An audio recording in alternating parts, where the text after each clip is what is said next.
Here's the thing. We've heard multiple years of this now, right? We've never been in this scenario yet.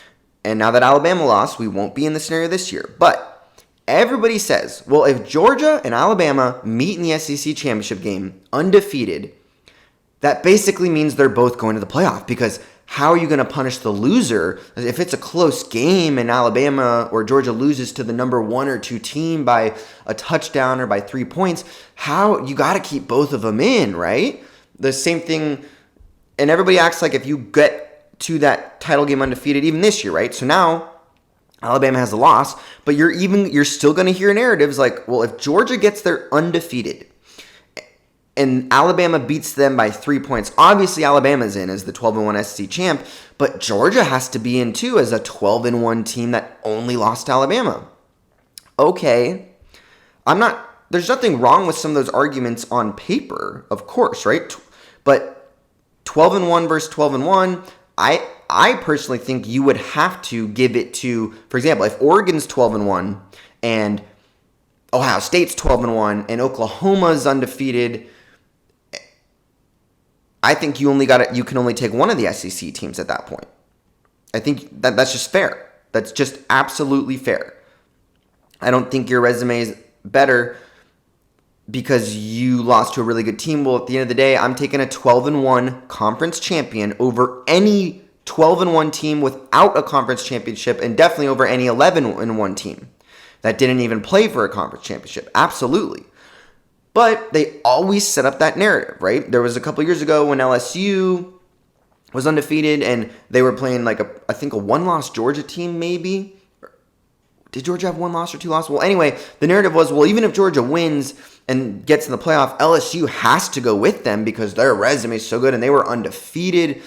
I don't know. Like, I'm not saying I would have a problem with 2 teams from one conference making it, but we've never seen it happen where you jump a team that had the same as you on paper. Let me explain. So a lot of people are probably yelling right now like, well, Michael, 2017 Alabama, 11-1.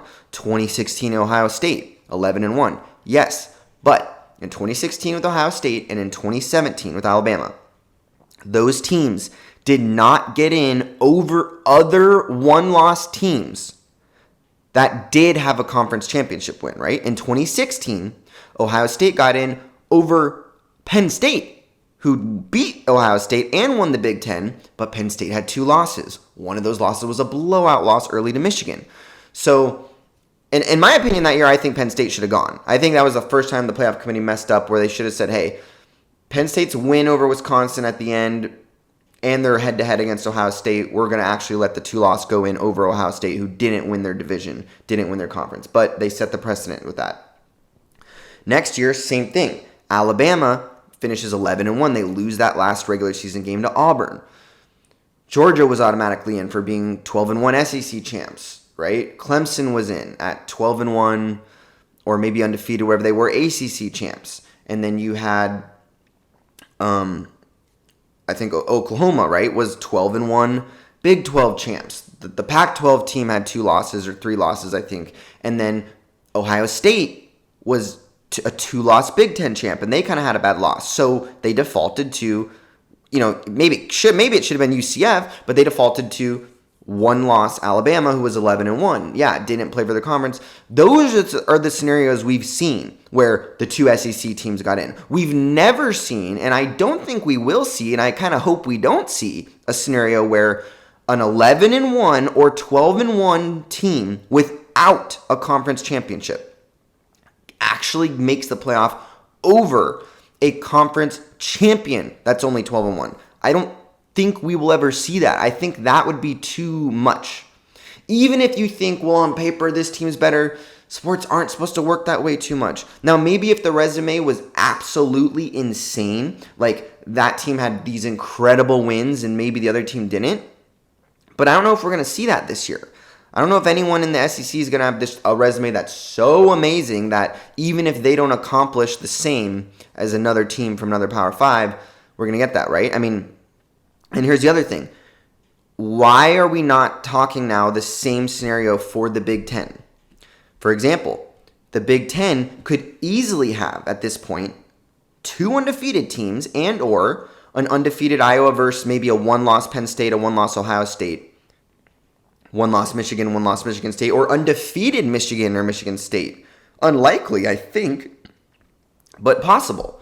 Well, if we said for years now with these potential SEC title game matchups where we think two juggernauts are going to be in there, and we act like, well, that guarantees both teams in, you have to make that argument for the Big Ten. The Big Ten has been just as good as the SEC, some years even better lately. Top heavy, they're just as good. Okay, you got some really good teams in the Big Ten. It's a tough conference. The Big Ten East with Ohio State, Penn State, Michigan, Michigan State is just as tough a division as the SEC West has been. This year, probably even better.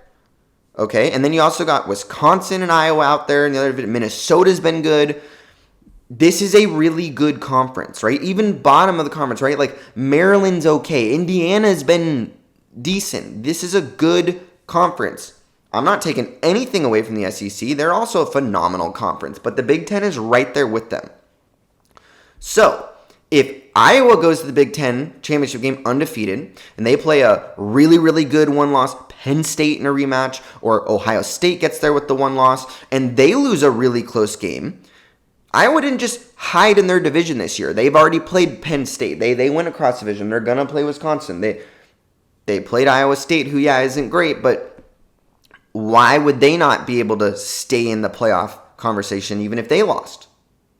Now, I don't want them to, right? I think that if you lose your conference championship game and you have one loss, by default, you're probably out of it unless it's a 2016-17 scenario where the other conference champions have two losses or more. Then, of course, I think a 12-1 Iowa or a 12-1 Georgia, if those teams lost their conference championship games, they should get in over maybe a 2-loss Arizona State Pac-12 champion or a 2-loss, 3-loss ACC championship, obviously.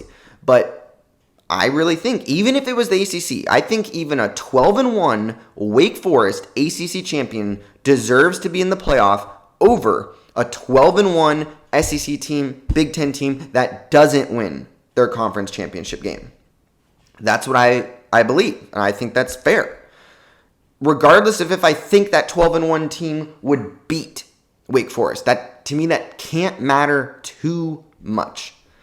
If we're gonna call these Power 5 conferences, we have to semi-treat them the same.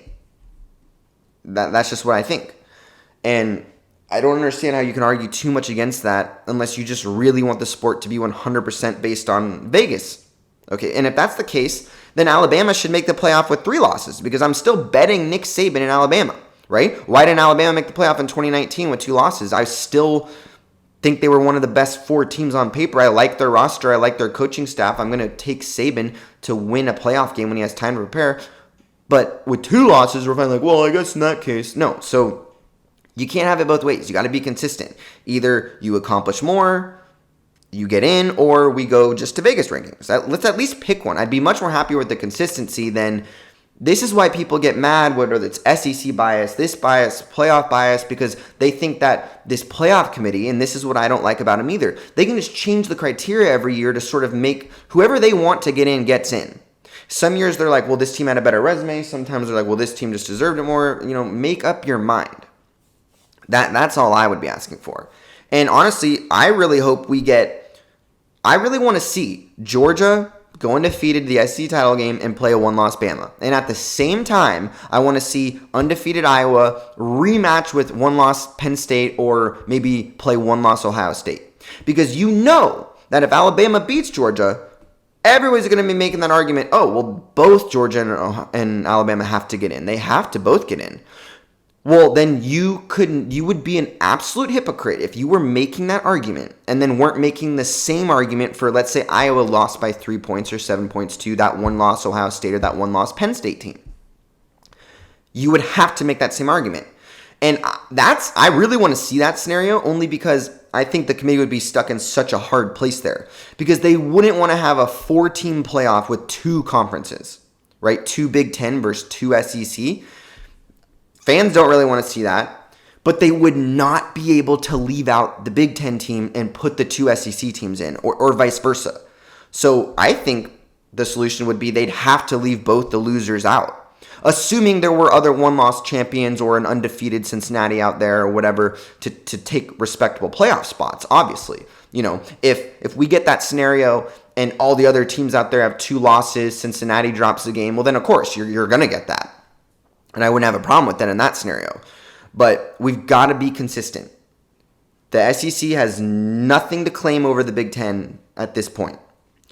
And personally, I don't think the loser of those 2 scenarios should go, unless, like I said, there's 2 lost teams out there that don't deserve it. But I'm taking 1 loss Pac-12 champion, 1 loss Big 12 champion, 1 loss ACC champion over any 1 loss team that doesn't have the conference title. And I think that's how it should be. So either way, whatever you think of my opinion of that, you cannot be a hypocrite. So if you're out here trying to make the argument, well, in the SEC scenario, both those teams could get in, but not in the Big Ten scenario, no, then you're absolutely a hypocrite. Absolutely a hypocrite. The way the Big Ten's playing football right now, it's just as crazy as SEC. I don't care if it's Iowa, right? That Iowa-Penn State game was an awesome game between 2 big-time football teams that play really good defense, okay? If Georgia and Alabama had that game and played that same way, it'd be the greatest game we ever seen. No, rewatch that game. I'm telling you, probably the best game of the weekend was Iowa-Penn State. Maybe not the craziest, but some of the best football, some of the most intense, defensive, well-played football was in that game.